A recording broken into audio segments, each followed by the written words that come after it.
The Wapshot Chronicle, John Cheever. Second or third note. It's second chronologically, but it will be third as posted on the blog. Not that anybody would be confused, would say, well, but first and then second. Why is this?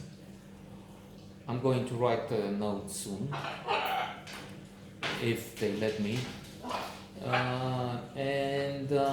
So that will be posted today, now in 1.5 hours or so.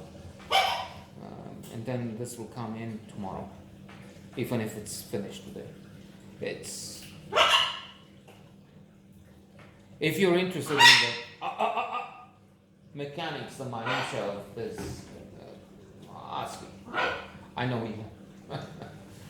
So a very complex, very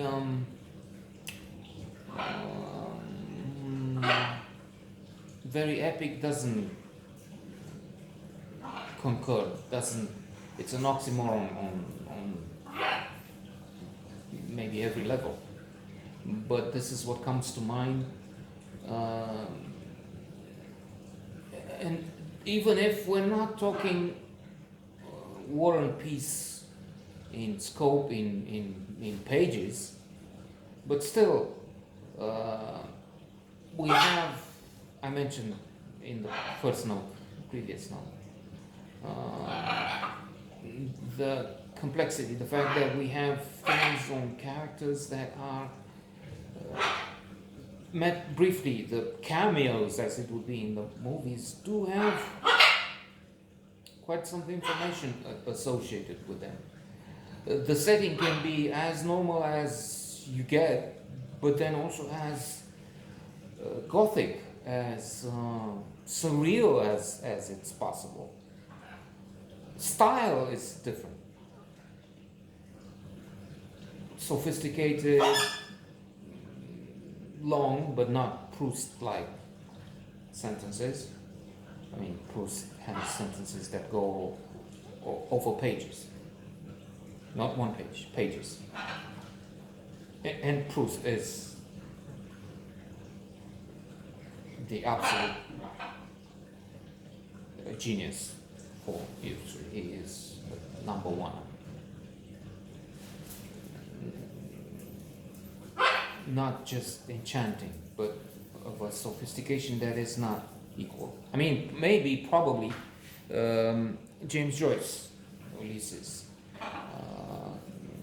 Critics have listed La Recherche du Temps Perdu and or Ulysses, James Joyce, as monumental, as the best works of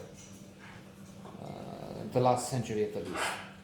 But then for me, Ulysses is, and probably will remain beyond completion, because it's too difficult, too much for me. And I'm losing patience. I don't have the energy, the patience, the enthusiasm,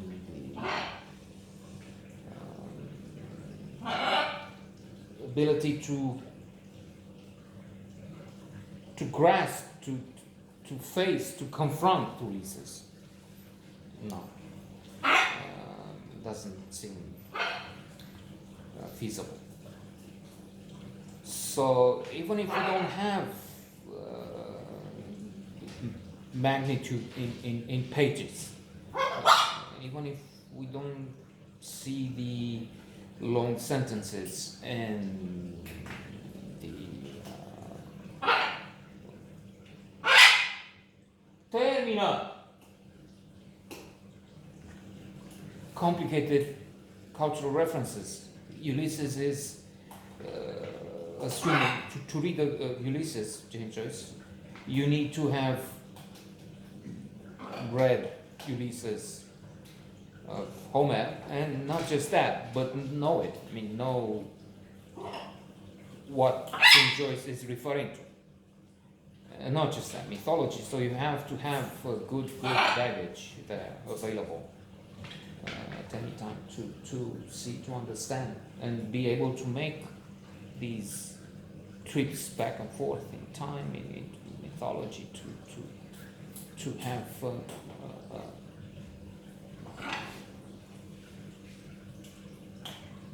multitasking ability, as it. But Cheever is fabulous writer, and he changes.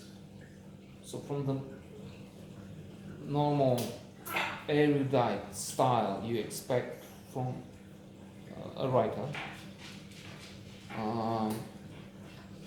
then you have two word sentences, or just one word. I mean, especially when we're talking of the style of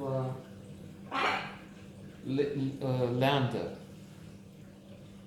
Wapshot, the father. We have Moses Wapshot in a complicated relationship.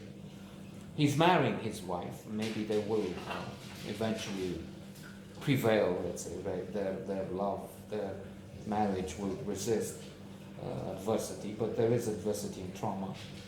They live in something like a castle, a mansion with multiple rooms,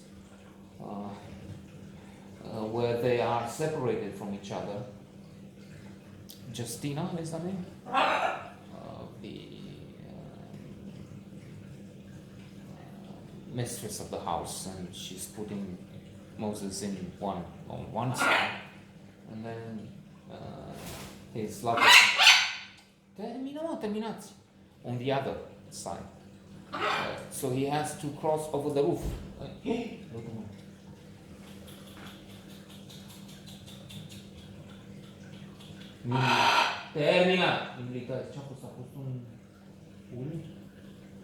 I'm not sure, maybe there was a hawk. At one point,